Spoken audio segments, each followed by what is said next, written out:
નમસ્કાર વિદ્યાર્થીઓ, extra topic જેનો JEE નીટમાં ઇવન આ ચેપ્ટરમાં પણ આપણે ઉપયોગ કરવાના છીએ, ઉત્પ્લાવક બળ, બોયન્સિક ફોર્સ. એક સામાન્ય અનુભવ પર આધારિત વાત છે. પાણીના ટાંકામાં તમે ઉપર ખાલી ડોલ મૂકો છો તો ખાલી ડોલ તરે છે. ઘણી બધી વસ્તુ એવી છે કે તરે છે અને અમુક વસ્તુઓ ડૂબી જાય છે. તો એ તરે છે એ ગુણધર્મની વાત અહીંયા ઉત્પ્લાવક બળ દ્વારા આપણે કરવાની છે. ધારો કે કોઈ એક પાત્ર આપણે આવું લઈ છીએ અને એમાં તરલ ભરેલું છે. આ કોઈ પ્રવાહી સ્વરૂપનું તરલ છે, વાયુ પણ હોઈ શકે, અને એમાં તમે ઉપરથી કોઈ ટુકડો મૂકો છો.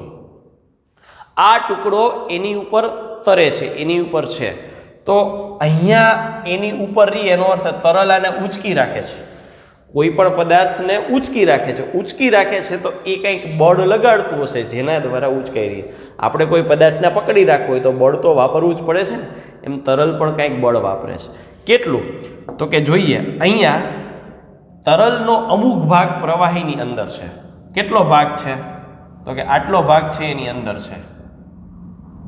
બરાબર, ત્રિપરિમાણમાં દોરું તો આથી આ ત્રાસું લેવું પડે આખું. આ જેટલો ભાગ અંદર છે એ ભાગ, આટલા ભાગને હું દર્શાવું તો એ જેટલો ભાગ અંદર છે એ કેટલો છે? તો કે V. V એટલે તરલમાં ડૂબેલ, તરલની અંદર ડૂબેલ વિભાગનું કદ. એટલું જ કદ તરલમાં ડૂબ્યું છે, પૂર્ણ કદ નથી. આ ખાસ ધ્યાન રાખવું. બીજી રીતે શું બોલાય? તો કે એ જ્યાં ગયો ત્યાંથી એને તરલ ખસેડી નાખ્યું ને તો જ રહી શકે ને. એટલે અહીંયા એવું લખાય બીજું, વિસ્થાપિત તરલનું કદ. એટલું તરલ છે ને વિસ્થાપિત કર્યું એટલે બીજી જગ્યાએ મોકલી દીધું. પછી ρ F અથવા ρ0 આવી બે પ્રકારની સંજ્ઞાઓ વપરાય છે, પણ નામ સ્પષ્ટ ખબર હોવા જોઈએ. આ શું છે? તો કે તરલની ઘનતા. F એટલે ફ્લુઇડ અને ρ0 એમનેમ સંજ્ઞાઓ લીધેલી છે. ρ એટલે શું? તો કે અહીંયા જે આપણે પદાર્થ મૂક્યો ઉપર, ઘન પદાર્થ, એની ઘનતા. આ તરલ છે, આ ઘન પદાર્થ છે. તો તરલ છે એને ઉપર તરફ બળ લગાડે. તરલ શું કરે છે? તો કે તરલ દ્વારા ઉપર તરફ બળ લાગે, અને ઉપર તરફ જે બળ લાગે એ બળને કહેવામાં આવે છે ફોર્સ. પણ કયા ગુણધર્મને કારણે?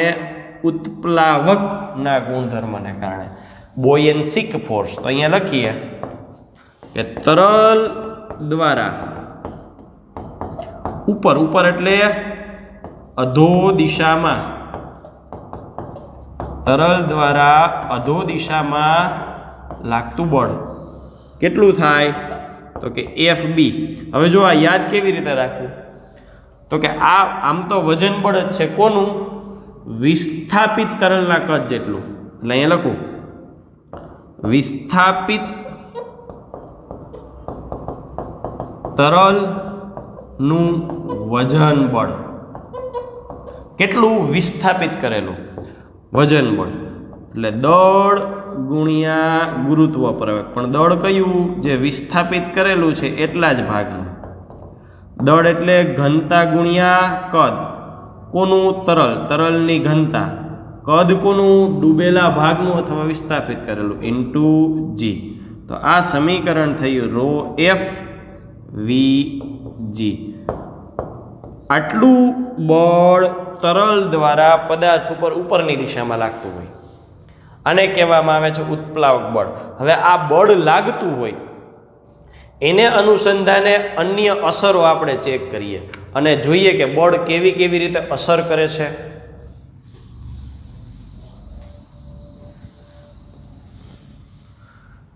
અહીંની સ્થિતિ પ્રમાણે FB જેટલું બળ ઉપર લાગે છે.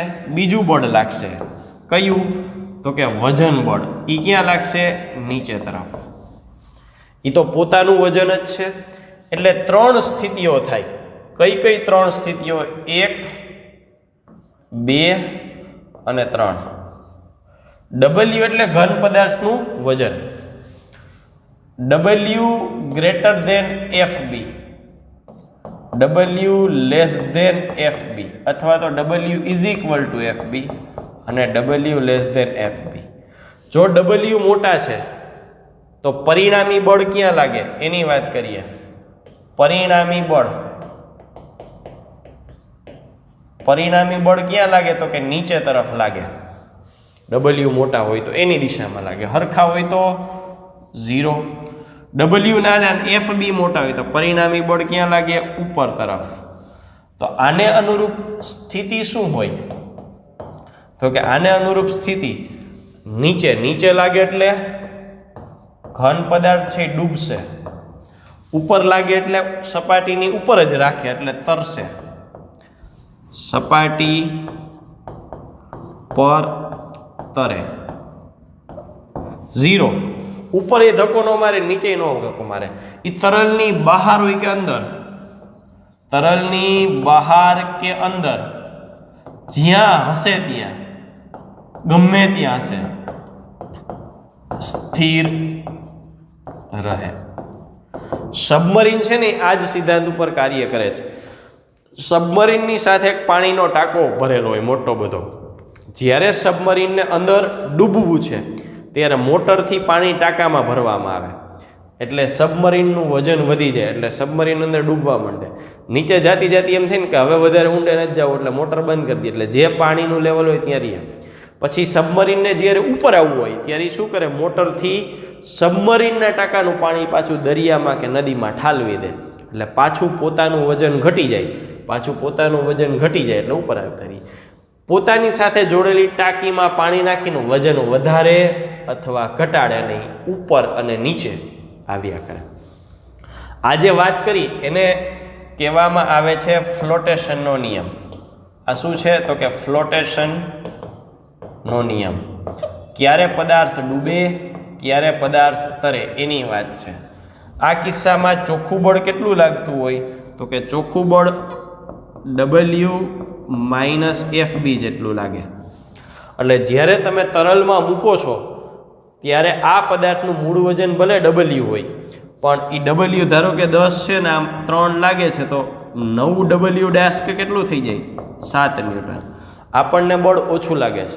આનો પ્રેક્ટિકલ અનુભવ કરવો હોય તો શું કરી શકાય, ખાલી ડોલ પાણીમાં નાખો, આખી ડૂબાડી દો અને પાણી ભરી લ્યો, પછી પાણી ભરી લ્યો, ટાંકાની અંદરથી ડોલ ટાંકાની અંદર આખી નાખી દેવાની એટલે પાણી ભરાઈ જશે.